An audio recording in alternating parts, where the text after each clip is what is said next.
कक्षा 11 विषय अर्थशास्त्र, 7वां चैप्टर आपका भारतीय अर्थतंत्र। भारतीय अर्थतंत्र में आज हमारा टॉपिक है स्वतंत्रता के पश्चात भारतीय अर्थतंत्र, यानी कि जब भारत देश आज़ाद हुआ उसके बाद भारत की इकोनॉमी किस प्रकार की थी। तो उसमें सबसे पहला पॉइंट दिया है प्रति व्यक्ति आय, यानी कि जो देश की जनसंख्या है उसमें हर एक व्यक्ति की आय कितनी है, उस पे से पता चल सकता है कि देश किस प्रकार का है। भारत की प्रति व्यक्ति आय ये मानव विकास रिपोर्ट 2014 के अनुसार 2013 में $5,150 थी। जो चीन की प्रति व्यक्ति आय तो कितनी थी, $11,477। श्रीलंका की $9,250, अमेरिका की $52,308 और नॉर्वे की सबसे अधिक $63,909 थी। तो इन सभी देशों की तुलना में भारत की प्रति व्यक्ति आय बहुत ही कम थी, जो कि विकसित देशों की प्रति व्यक्ति आय से कम कितना कम था, तो 7 से 10 गुना कम हमारे भारत देश की प्रति व्यक्ति आय थी, जो कि हमारा एक भारत देश पिछड़ा देश है ये सूचित करता था। आपको किताब में कोष्ठक बना करके दिया हुआ है जिसमें अलग अलग देशों के साथ भारत की प्रति व्यक्ति आय कितनी थी उसकी तुलना की गई है। बताया गया है डॉलर में कि दूसरे देशों की प्रति व्यक्ति आय कितनी थी और हमारे देश की प्रति व्यक्ति आय कितनी थी। प्रति व्यक्ति आय की तुलना की गई है, देश के नाम लिखे गए हैं और प्रति व्यक्ति आय डॉलर में बताई गई है, क्योंकि डॉलर सर्वमान्य मुद्रा है पूरे विश्व में, इसलिए डॉलर में बताई गई है जिससे आसानी से तुलना की जा सके दूसरे देशों के साथ।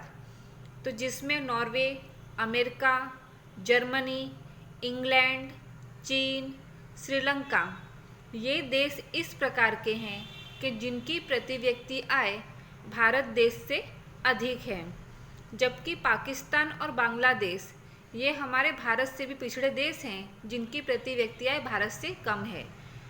तो भी देखा जाए तो भारत की प्रति व्यक्ति आय विकसित देशों की तुलना में बहुत ही कम है। उसके बाद कृषि आता है अगला पॉइंट। तो भारत एक कृषि प्रधान देश है। आज़ादी के समय भारत की लगभग 72% जनसंख्या कृषि पर निर्भर थी और 2001-2002 में 58% जनसंख्या कृषि क्षेत्र में से रोजगार प्राप्त करती थी। ये अंक लिखे गए हैं, जो घट करके 2013-14 में 49% जितने हो गए। तो इस प्रकार ये अंक देख करके, प्रतिशत देख करके हम कह सकते हैं कि धीमे धीमे करके लगातार कृषि क्षेत्र का महत्व घटता जा रहा है। 1950-51 में कृषि क्षेत्र का राष्ट्रीय आय में योगदान 55% था। 2013-14 में घट करके 14% जितना रह गया और 1980-81 में 38% था और 2001-2002 में 22.3% था। तो ये जब भारत देश आज़ाद हुआ या 1950-51 की हम तुलना करें तो उसकी तुलना में अभी जो है कृषि क्षेत्र का राष्ट्रीय आय में योगदान काफ़ी कम हो गया है। धीमे धीमे करके कृषि क्षेत्र का महत्व कम हो गया है। उसके बाद अगला टॉपिक आता है उद्योग। उद्योग किस प्रकार के थे, तो 1951 में भारत के उद्योग 10.6% लोगों को रोजगार प्रदान करते थे। ये आपको याद रखना है कि ये चैप्टर इस प्रकार का है कि जिसमें आपको ये आंकड़े, अंक बहुत दिए गए हैं, वर्ष बहुत सारे दिए गए हैं। तो आपको मुख्य इन्हीं पर ध्यान केंद्रित करना है कि किस वर्ष में औद्योगिक क्षेत्र, कृषि क्षेत्र, सेवा क्षेत्र का अंक कितना था, कितने प्रतिशत था, प्रति व्यक्ति आय कितनी थी। तो ये अंकों को आपको याद रखना बहुत ज़रूरी है। तो उद्योग में यह प्रमाण बढ़कर के 2001 में 18.2% हो गया और सन 2011-12 में औद्योगिक क्षेत्र में से रोजगार का प्रमाण कितना हो गया, 24.3% हो गया। इतना ही नहीं, सन 1950-51 में औद्योगिक क्षेत्र का राष्ट्रीय आय में कितना योगदान था, 16.6%, जो बढ़ करके 2013-14 में 26% हो गया। यानी कि हम कह सकते हैं कि 1950-51 से अभी तक औद्योगिक क्षेत्र का महत्व बढ़ता गया है, उसमें राष्ट्रीय आय का योगदान बढ़ता गया है और रोजगारी उसमें से अधिक प्राप्त हो रही है। तो ये चीज़ें, औद्योगिक क्षेत्र का विकास थोड़ा अधिक हुआ है भारत देश में, हम ये कह सकते हैं। इतना होने के बावजूद भी वास्तव में अभी तक भारत एक औद्योगिक देश नहीं बन पाया है, अभी भी वो कृषि पर ही निर्भर है।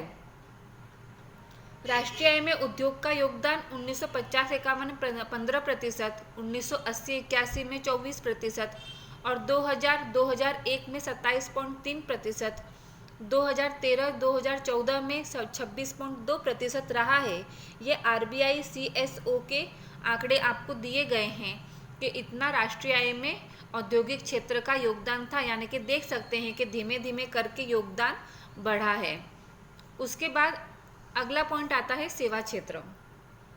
सेवा क्षेत्र में बैंक, बीमा, गोदाम, ये सारी चीज़ें, हम वाहन व्यवहार, संदेशा व्यवहार, इन सारी चीज़ों का समावेश किया जाता है। तो उन क्षेत्रों का कितना योगदान था? तो सन 1951 में भारत के सेवा क्षेत्र का कुल रोजगार में योगदान 17.3% था, जो वर्ष 2001 में बढ़ कर के 25.2% हो गया और 2011-12 में बढ़ करके 27% हो गया। तो हम देख सकते हैं कि सेवा क्षेत्र का रोजगार में योगदान दिन प्रतिदिन बढ़ते गया है। वर्ष 1950-51 में भारत का सेवा क्षेत्र राष्ट्रीय आय GDP में कितना था? 30.3% योगदान था। वो बढ़ करके 1980-81 में 38% हो गया और 2000-2001 में बढ़ करके 50.4% हो गया और अब के समय में 2014-15 में बढ़ करके 52.7% हो गया। यानी कि ये सेवा क्षेत्र इस प्रकार का है कि जिसमें भारत ने बहुत ही ज़्यादा विकास किया है। कृषि क्षेत्र, औद्योगिक क्षेत्र से ज़्यादा सेवा क्षेत्र में विकास किया है, रोजगार का प्रमाण बढ़ा है, राष्ट्रीय आय में उसका हिस्सा बढ़ा है। तो इस प्रकार हम कह सकते हैं कि सेवा क्षेत्र का विकास बहुत ही अभूतपूर्व भारत में बढ़ा है। उसके बाद अगला पॉइंट आता है जनसंख्या। तो वर्ष 1901 में भारत की जनसंख्या 23.84 करोड़ थी, बढ़ करके 1951 में 36.1 करोड़ हो गई। उसके बाद तीव्र गति से बढ़ करके 2001 में 102.7 करोड़ हो गई और अंतिम जनगणना 2011 में हुई थी, उसके अनुसार भारत की जनसंख्या 121.2 करोड़ थी, जो ये दर्शाती है कि भारत में आज़ादी के बाद जनसंख्या खूब तेज़ी से बढ़ी है। लगभग 1.5% की दर से जनसंख्या वृद्धि हुई है। भारत में जनसंख्या का विस्फोटक रूप से बढ़ना एक चिंता का विषय बनते जा रहा है कि इतनी अधिक जनसंख्या बढ़ रही है, उसके प्रमाण में भारत में गरीबी भी बढ़ती जा रही है, बेकारी भी बढ़ती जा रही है। तो ये एक चिंता का विषय है कि इतनी अधिक जनसंख्या हमारे देश की बढ़ती जा रही है। गरीबी, अगला पॉइंट। तो भारत यह निरपेक्ष गरीबी वाला देश है। भारत में 1973-74 में 54.9% लोग गरीब थे, जो 1993-94 में घट करके 45.3% हो गए और 2004-05 में घट करके 37.2% हो गए और 2011-12 में भारत के 21.9% लोग गरीब थे। वैसे हम ये अंक देखें, प्रतिशत देखें, तो हमको ये पता चलता है कि हाँ, धीमे धीमे करके प्रमाण घटा है गरीबी का, लेकिन इसके बावजूद भी जो भारत की गरीबी है उसकी स्थिति बहुत ही दयनीय है। दूसरे देशों की तुलना में हमारे यहाँ गरीबी का प्रमाण फिर भी बहुत ज़्यादा ऊंचा है, जिसे सुधारने की आवश्यकता है, परिवर्तन की आवश्यकता है। उसके बाद अगला पॉइंट आता है बेकारी। तो भारत में कितने व्यक्ति बेकार थे, कितने लोग बेकार थे, वो अंक दिए गए हैं। तो भारत में सन 1951 में 33 लाख लोग बेकार थे। नेशनल सैंपल सर्वे के अंदाज के अनुसार वर्ष 1999-2000 में भारत के 7.31% लोग बेकार थे। ये प्रमाण बढ़कर के 2004-2005 में 8.2% हो गया। 2009-2010 में बेकारी का प्रमाण घट करके 6.6% हो गया और 2011-2012 में फिर से यह घट करके 5.6% तक नीचे आ गया। परंतु भारत की ग्रामीण बेकारी में प्रच्छन्न बेकारी का प्रमाण अधिक है। यह बेकारी छिपी बेकारी होने के कारण इसको मापा नहीं जाता है और भारत की बेकारी ऊंची प्रमाण वाला हमको दर्शाता है कि ये जो अंक हैं वो तो भी बहुत ज़्यादा हैं, तो भी हमारे देश में बेकार व्यक्ति बहुत ज़्यादा हैं, बेरोजगारी बहुत ज़्यादा है। हमारे देश में छुपी हुई बेरोजगारी, प्रच्छन्न बेरोजगारी अधिक है कि जो हमें दिखाई नहीं देती, लेकिन हमें वो व्यक्ति कार्य करता हुआ नजर आता है, लेकिन वो कार्य करे या न करे उससे उत्पादन पर कोई फर्क नहीं पड़ता। ऐसी बेकारी को प्रच्छन्न बेरोजगारी या छुपी हुई बेरोजगारी कहते हैं कि व्यक्ति हम देखेंगे कि 10 व्यक्ति कार्य कर रहे हैं, लेकिन वास्तव में अगर वहाँ पे 5 व्यक्ति कार्य करेंगे तो भी उतना ही उत्पादन होना है, बाकी के 5 हटा दिए जाएं तो उत्पादन में कोई फर्क नहीं होता। तो वो जो 5 बाकी के रहेंगे वो प्रच्छन्न बेरोजगार कहे जाते हैं, छुपे हुए बेरोजगार कहे जाते हैं। तो ऐसी बेरोजगारी को मापा नहीं जाता है, ऐसी बेरोजगारी को मापना कठिन होता है, जिससे बेकारी का सही आंकड़ा प्राप्त नहीं होता है।